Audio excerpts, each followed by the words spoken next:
সবাইকে good morning. এখন 11টা মতো বাজছে। আমি দেখো সুন্দর করে রেডি হয়ে গেছি। প্রথমে ভেবেছিলাম শাড়ি পরবো, তো একা যেহেতু আছি আর নতুন শাড়ি পরা মানে একটু চাপের ব্যাপার ছিল, তার জন্য আমি এই ড্রেসটা পরেছি। আর আজকে আমাদের পিকনিক বাড়ির কাছেই, আমি যেখানে যোগা যাই ওইখান থেকেই আমাদের পিকনিকটা আজকে হচ্ছে। তো আমি রেডি হয়ে গেছি, কেমন লাগছে আমাকে জানিও, আর আমার আউটফিটটা কেমন লাগছে সেইটাও জানিও। তো চলো গিয়ে আবার কথা হবে। তাকাও, ও হেয়ারিং এ। তো ফাইনালি আমরা বেরিয়ে গেছি, আর আমি তো বললাম আজকে আমাদের পিকনিকটা হচ্ছে আমাদের সায়েন্স সিটিতে। তো সায়েন্স সিটিটা তো খুবই কাছে, তো চলো যাই, গিয়ে আবার কথা হবে।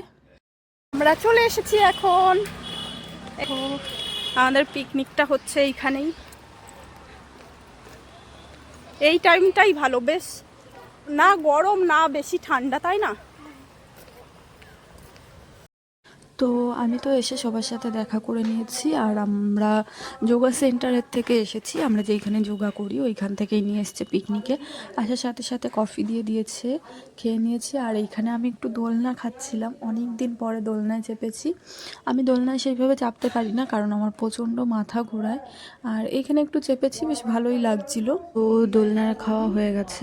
আর এইখানে দেখো প্রিয়াঙ্কার বাচ্চাটা এসেছে, ও আমাদের সাথে যোগা সেন্টারেও যায়, ও খুব ভালো, আমাদের সাথেও মিশে গেছে আর আমরাও ওর সাথে মিশে গেছি। এখানে ও এই সাইকেলটাতে চাপবে বলছিল, আর ওর মা একটু ছবি তুলে দিচ্ছিল ওর। দেখো কি মিষ্টি দেখতে না ওকে।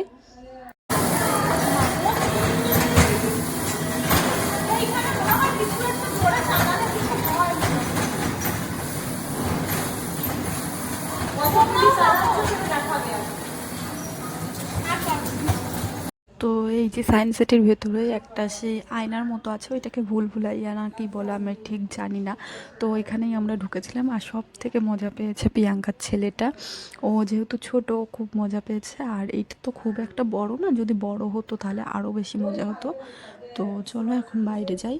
আমি এখন আছি এই যে এই জায়গাটাতে, দেখো এই যে আমি একটা, এই যে একটা, এই যে একটা, এই যে একটা, আমি এখানে চারটে দেখাচ্ছে।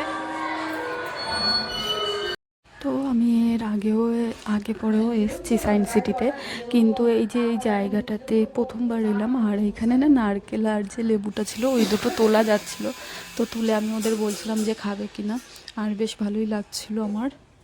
তো অনেক ঘোরাঘুরি হয়েছে, এখন খেতে বসে পড়েছি, যার জন্য চুলটাও বেঁধে নিয়েছি। আর আমাদের মেনুতে ছিল চিকেন বিরিয়ানি, ছিল চিকেন চাপ, মিষ্টিও ছিল যেটা আমি খাইনি।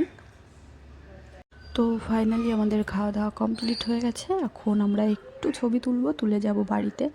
আর হট করে আমার বর এসেছিলো আমাকে নিতে, আমি জানতাম না। ও এসে বলছে তোমার কি হয়ে গেছে, তাহলে চলো। ও দোকান থেকে আসার পথে আমায় নিয়ে এলো। আমি বললাম যে এইখান থেকে এইটুকু দাও, আমি চালিয়ে যাই, যেহেতু আমি চালাই না অনেক দিন, অনেক বছর হয়ে গেছে। তাই ওকে বললাম যে একটু আমি চালাই, তুমি একটু ভিডিও করে দাও, আর ও সেইটাই করছিল।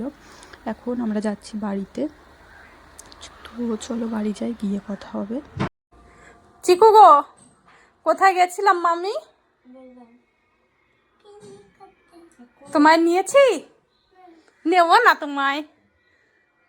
চোখটা দেখো তো, ঘুম থেকে উঠলো মনে হয়। আমি বাড়ি চলে এসেছি, এখন আমি ড্রেস চেঞ্জ করব।